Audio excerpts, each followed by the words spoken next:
नमस्कार, मैं doctor JP Dubey. आज जो टॉपिक स्टार्ट कर रहा हूँ वो रचना शारीर से है। जैसा कि आप लोगों से डिस्कस के थ्रू ये हुआ कि पहले आयुर्वेदिक पोर्शन ही कवर करेंगे, और मैं भी और कुछ चैनल्स पे देख रहा था तो ऑलमोस्ट मॉडर्न के अगर कुछ कवर करने होंगे तो आपको इधर उधर मिल जाएंगे, बट आयुर्वेद का बेसिक कॉन्सेप्ट जो है वो कहीं पर भी क्लियर ढंग से नहीं बताया गया है, तो उसको हम इसमें कवर करेंगे और मॉडर्न का भी बनेगा लेकिन इसके बाद। तो इसमें हम लोग देखते हैं सबसे पहले रचना शरीर का परिचय क्या होता है। तो अध्ययन की दृष्टि से जो भी फर्स्ट ईयर के स्टूडेंट हैं उनको पता है कि शारीर शास्त्र से, शारीर हमारे यहाँ ग्रंथ या संहिता के लिए या शास्त्र के लिए शब्द आया हुआ है। तो शरीर शास्त्र दो भाग में डिवाइड हो जाता है, पहला क्रिया शारीर, दूसरा रचना शारीर। क्रिया शारीर के डेफिनीशन में ऑलरेडी बताया जा चुका है, जो इसके पैरेलल क्रिया शारीर का लेक्चर चल रहा है कि क्रिया प्रतिपादिकम शारीरम क्रिया शारीरम। तो क्रिया मीन्स फंक्शन, जिसमें फंक्शन बताया जाता है या फंक्शन का अध्ययन किया जाता है उसे हम क्रिया शारीर कहते हैं। रचना शारीर, रचना शारीर का मतलब होता है स्ट्रक्चर, जिसमें रचना का अध्ययन किया जाता है उसको हम लोग रचना शारीर कहते हैं। अब ये तो हो गया टेक्स्ट का रेफरेंस के हिसाब से कि हम टेक्स्टुअल बुक के हिसाब से पढ़ते हैं, बट आयुर्वेद संहिताओं में चूँकि वो संहिता के रूप में लिखी गई हैं, सारी चीज़ें एक ही जगह लिखी जाती हैं, तो जो डेडिकेटेड है स्पेशली रचना शरीर और क्रिया शरीर, या उसको आप फिजियोलॉजी या एनाटॉमी कह सकते हैं समझने की दृष्टि से, वो शारीर स्थान में बताया जाता है। तो आपका जो बृहत्त्रयी है, चरक संहिता, सुश्रुत संहिता, अष्टांग हृदय, उन तीनों में शारीर स्थान है और हमें स्पेशली उन्हीं को पढ़ना है, उन्हीं के रेफरेंसेस हमारे मेन बुक्स में आएंगे। तो हम उसमें भी देखते हैं कि चरक संहिता में 8 अध्याय बताए गए हैं शारीर स्थान के, सुश्रुत संहिता में 10 अध्याय बताए गए हैं, अष्टांग संग्रह वृद्धबाग भट्ट की पुस्तक है उसमें 12 अध्याय बताए गए हैं, और अष्टांग हृदय में कुल 6 अध्याय बताए गए हैं। इसमें भी एक उक्ति के अनुसार आता है, श्लोक है कि शारीरे सुश्रुत श्रेष्ठ, यानी कि अगर आपको शारीर या शरीर के बारे में अध्ययन करना है तो सुश्रुत संहिता का शारीर स्थान उसमें श्रेष्ठ माना जाता है। तो अभी हम उसके कारण भी देखेंगे कि किन कारणों से हम सुश्रुत संहिता को ही श्रेष्ठ कहते हैं। मेन रेफरेंस के रूप में सुश्रुत संहिता का कोटेशन हम लोग लेते हैं, जगह जगह रेफरेंसेस में आएगा। तो उसमें हम आगे देखते हैं कि सुश्रुत शरीर में कौन कौन से स्थान होते हैं जो कि श्रेष्ठ बताए गए हैं। 10 अध्याय उसमें है टोटल, तो उसमें हम देखते हैं क्या क्या है। तो सुश्रुत शारीर स्थान में पहले अध्याय का नाम है सर्वभूत चिंता शारीर, दूसरा शुक्र शोणित शुद्धि शारीर, तीसरा गर्भाव क्रांति शारीर, चौथा गर्भ व्याकरण शारीर, 5th जो है शरीर संख्या व्याकरण शारीर, प्रत्येक मर्म निर्देश शारीर, शिरा वर्णन विभक्ति शारीर, शिरा व्यध विधि शारीर, धमनी व्याकरण शारीर, गर्भिणी व्याकरण शारीर। तो ये शारीर स्थान के कुल 10 चैप्टर हैं जो कि सुश्रुत संहिता में दिए गए हैं। उसमें हम ये देख लेते हैं कि किन किन चैप्टर्स में क्या क्या विशेष बात बताई गई है। तो सबसे पहले जो आता है आपका सर्वभूत चिंता शारीर में सृष्टि उत्पत्ति की विवेचना की गई है। शुक्र शोणित शुद्धि शारीर में आपका जीव उत्पत्ति की विवेचना की गई है।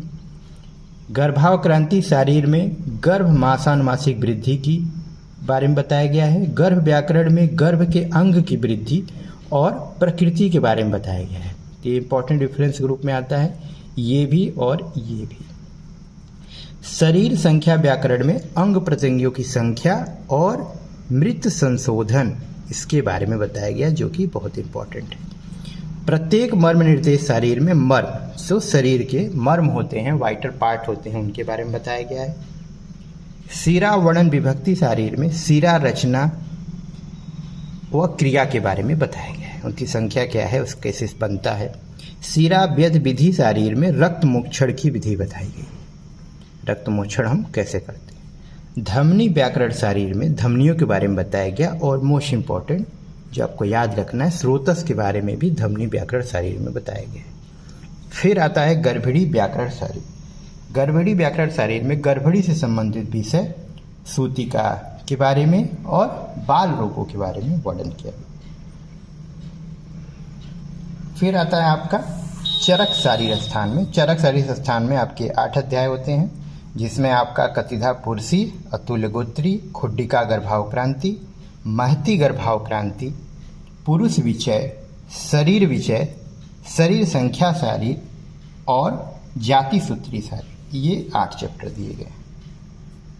तो मोस्ट इम्पॉर्टेंट तो हमें सुश्रुत के ही याद रखने हैं, तो उसके बारे में हम देखेंगे। फिर आगे देखते हैं कि आखिर जो ये शरीर का अध्ययन है वह हम किस रूप में करते हैं, या फिर अभी तक हम साइंस साइड के स्टूडेंट रहे हैं तो हमें उसके मॉडल कोरिलेशन अभी हमें उसकी आवश्यकता है। बाद में जब आप इस सब्जेक्ट के बारे में डेप्थ में चले जाएंगे तो फिर आपको कोरिलेशन की आवश्यकता नहीं होगी, लेकिन शुरुआत में होगी ताकि आप विषय को अच्छी प्रकार समझ पाएँ। तो हम देखते हैं जो सर्वभूत चिंता शारीर है, जिसमें सृष्टि उत्पत्ति बताई गई, उसमें हम उसको हिस्टोलॉजी के हिसाब से समझ सकते हैं।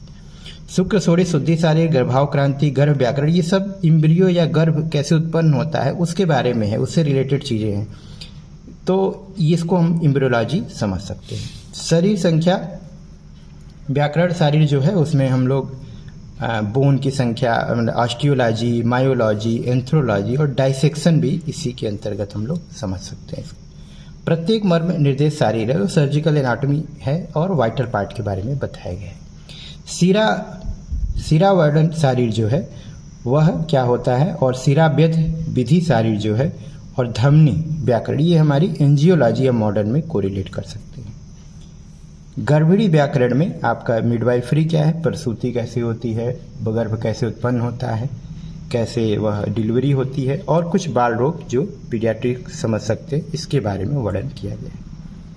अब हम ये देखते हैं कि आखिर हम सुश्रुत संहिता के शारीर स्थान को अध्ययन क्यों कर रहे हैं, जबकि चरक में भी दिया हुआ है, अष्टांग हृदय में भी दिया हुआ है और अष्टांग संग्रह में दिया, सब में महत्वपूर्ण है, निश्चित रूप से दिया हुआ है। बट सुश्रुत संहिता का जो शारीर स्थान है वो श्रेष्ठ है।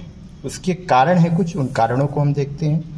सबसे पहले आप देखिए कि शरीर रचना का सबसे विस्तृत और सम्यक वर्णन जो है सुश्रुत संहिता के शारीर स्थान में ही मिलता है। सुश्रुत शारीर स्थान में शरीर रचना का सैद्धांतिक प्रत्यक्ष ज्ञान के साथ साथ ही दार्शनिक दृष्टिकोण की भी व्याख्या की गई है।